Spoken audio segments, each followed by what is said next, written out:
बिस्मिल्लाहिर्रहमानिर्रहीम। अस्सलामुअलैकुम दोस्तों, दुनिया में हर साल एक दिन ऐसा आता है जब एक मजहब के लोग इस रोज अपना त्योहार मनाते हैं, एक दूसरे को मुबारकबाद देते हैं, अपने घरों के बाहर जानवरों की कुर्बानी करते हैं, अपने अजीजों कारब में गोश्त तकसीम करते हैं और इस अमल को एसाले सवाब और जन्नत में जाने का जरिया तस्लीम करते हैं। और वहीं दूसरी जानिब एक मजहब ऐसा भी है जो इस दिन को योमे गम मनाते हैं और इस दिन को गुनाह अजीम का दिन करार देते हैं और इस दिन का कफारा के लिए रोजा भी रखते हैं। यहाँ हम बात कर रहे हैं ये बड़ी ईद का त्योहार है जो मुसलमान सुन्नते नबवी की पैरवी में जानवरों की कुर्बानी करते हुए मनाते हैं।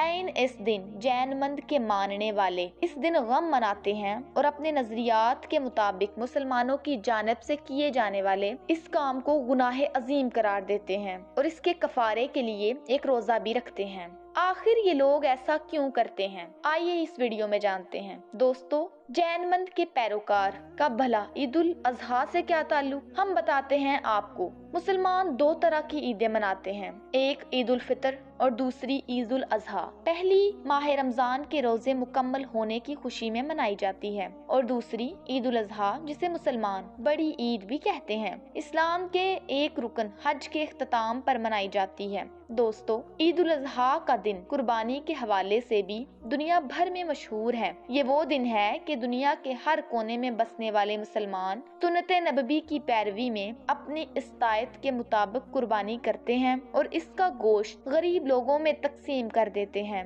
दोस्तों, ये वो अमल है जो मुसलमान पिछले कई सालों से अंजाम देते चले आ रहे हैं। हर साल ईद के मौके पर दुनिया के कई जानवरों की कुर्बानी दी जाती है और इनका गोश्त मुआशरे के हर फर्द तक पहुंचता है जो अपनी रोजमर्रा की जिंदगी में गोश्त खाने की इस्तायत नहीं रखते। दूसरी जानब हिंदुस्तान और दुनिया के मुख्तलिफ हिस्सों में पाए जाने वाला एक मजहब जैनमंद मुसलमानों के इस अमल को गुनाह अजीम करार देता है। जैनमंद के फलसफे के मुताबिक जानवरों को हलाक करना और दरख्तों को काटना, पत्थरों को काटना एक सख्त तरीन गुनाह तस्लीम किया जाता है। जैनमंद के पैरोकार अपने मुंह पर एक सफेद कपड़ा बांधते हैं जिसका मकसद किसी भी कीड़े मकोड़े को नादास्ताना तौर पर इनके मुंह से जाने के तरफ से रोकता है।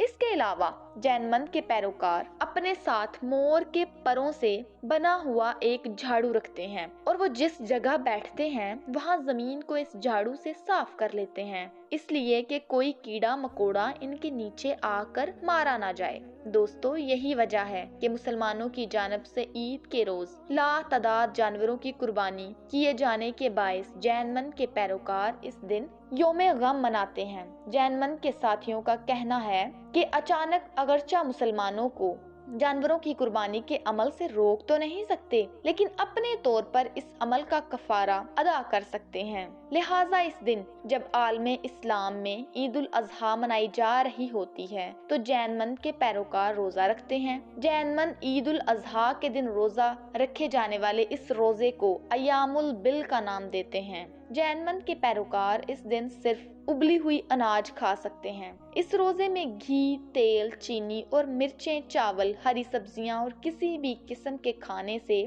परहेज करते हैं। जैनमंद के पैरोकारों के मुताबिक अयाम बल के जरिए वो दुनिया भर के मुसलमानों की तरफ से अदा की जाने वाली कुर्बानी का कफारा अदा कर देते हैं। ये जैनमंद अपने अकायदो नजरियात में, जिन्हें हम गलत तो नहीं कह सकते और ना ही इनका दिफा कर सकते हैं क्योंकि ये एक मालूमाती वीडियो है, आपके इल्म में इजाफे की गर्ज से बनाई गई है। तो दोस्तों, अगर आपको ये वीडियो पसंद आई हो तो हमारे चैनल को सब्सक्राइब जरूर कीजिएगा और वीडियो को लाइक कीजिएगा। अल्लाह हाफिज।